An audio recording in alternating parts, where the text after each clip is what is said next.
Okay, तो 300 रुपए के आसपास एक रेजिस्टेंस है, उस पर आप नजर रखिए। उसके ऊपर निकलता है तो फिर आपको तेजी देखने को मिलेगी। इनफैक्ट हुआ ऐसा कि टीसीएस के नतीजे आए और फिर मेरे ख्याल से माइंडट्री, उस वजह से स्टॉक में साथ साथ हमने एक तेजी बनते हुए देखी। आप देखिए करीबन 260 रुपए का लो था, वहां से 260 से तकरीबन 300 की रैली इसने दिखा दी।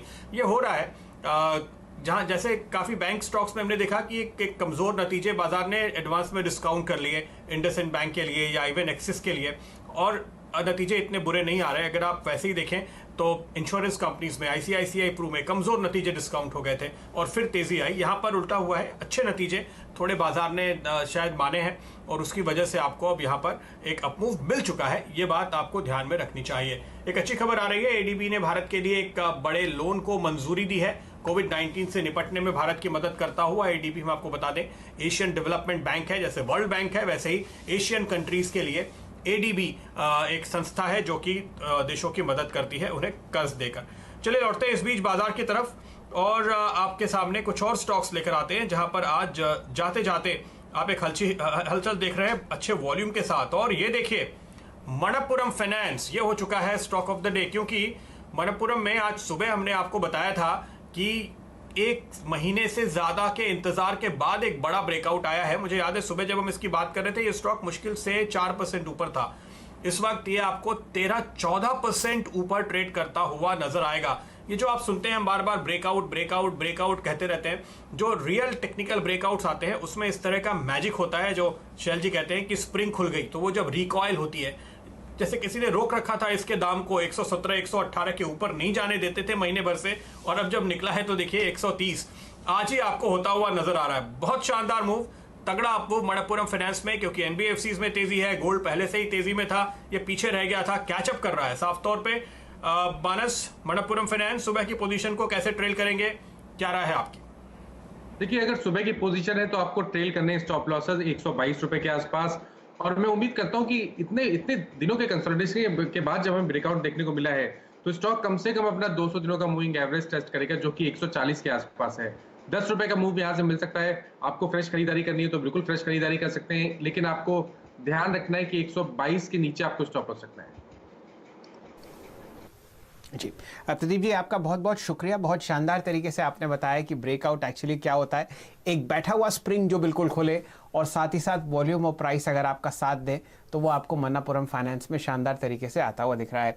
एक राय एलआईसी हाउसिंग फाइनेंस पर आपसे लेंगे दोबारा जायसवाल साहब। जैसे जैसे बाजार बंद होने की तरफ बढ़ रहा है वैसे वैसे स्टॉक में तेजी दिख रही है।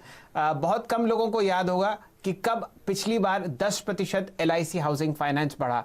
जी वो दिन आज है आपके सामने 278.80। बताइए कल के लिए ये सौदा आप लेके जाएंगे या ये एक ऐसा लेवल है कि यहां पर आप एक शॉर्ट सजेस्ट करेंगे? देखिए, शो की स्टार्टिंग हम लोगों ने एनबीएफसी स्टॉक्स के साथ ही की थी, और मैं समझता हूं कि शो के एंड में भी हम शायद सबसे ज्यादा रिकमेंड करेंगे एनबीएफसी स्टॉक। और एलआईसी तो बहुत ही क्लियर पैटर्न को देख के लगता है कि शायद इंट्राडे में ही हमें 280 के ऊपर के लेवल्स देखने को मिलेंगे। तो जो भी आपके पास खरीदारी है वहां बने रहें, अपने स्टॉप लॉस रिवाइज करके 269 के करें, और अब आपके टारगेट 300 रुपए से लेकर 310 की रेंज में रहेंगे। चौहान साहब, 3 बजे का ट्रेड आपसे और फिर यतिन जी से जुड़ेंगे ब्रोकरेज रडार के लिए, और फिर बारी है कल का खिलाड़ी आज। तो ये काम जल्दी जल्दी निपटाते हैं क्योंकि बाजार बंद होने में सिर्फ और सिर्फ आपको 20 मिनट रह गए हैं। आपकी राय ट्रेड एट 3, चौहान साहब। शैल जी, वैसे देखिए मैंने उज्जीवन फाइनेंस एक देखा था, उसके बाद बजाज फिनसर्व देखा था, बट ये पिछले 15 मिनट में ये दोनों स्टॉक में अच्छी हमने एक बढ़त देखी है। मुझे ऐसा लगता है कि अभी फोकस करना चाहिए हमें ऑटो स्टॉक्स के ऊपर, और वहाँ पे आयशर मोटर्स एक ऐसा स्टॉक है कि जो हम करंट लेवल से लॉन्ग करके चल सकते हैं। यहाँ पे स्टॉप लॉस और रिस्क रिवॉर्ड रेशो काफ़ी अच्छा है, 14,300 के करीब ये ट्रेड कर रहा है शैल जी। करंट लेवल से आयशर मोटर्स को बाय करना चाहिए। स्टॉप लॉस रखना है हमें 14,000 के करीब का, और यहाँ पे टारगेट जो एक्सपेक्टेड है वो है 15,000 के। और अगर आप इसके लाइन चार्ट को अगर आप दिखा सकते हो दर्शकों को, तो इसमें अच्छा खासा एक इन्वर्टेड हेड एंड शोल्डर बना है, जो इंडिकेशन देता है कि यहाँ पे अच्छा खासा एक बुलिश कंसोलिडेशन हो रहा है, और ये स्टॉक आने वाले दिनों में 15,000 या शायद 15,500 के लेवल्स को भी दिखा सकता है। चलिए लगातार दूसरे दिन तेजी और दिन के उच्चतम लेवल पर आपको आयशर मोटर्स ट्रेड करता हुआ दिखेगा 14,328 और फिलहाल वॉल्यूम आपको दिखेगा 1,72,000 शेयर। यतिन जी हमारे साथ जुड़ चुके हैं, ब्रोकरेजेस से वो अक्सर दिन भर बात करते रहते हैं और वो आपको बताएंगे कि कल के लिए कौन से 1 या 2 स्टॉक्स हैं जो आपकी बाय या सेल लिस्ट पर होने चाहिए। यतिन जी बताइए।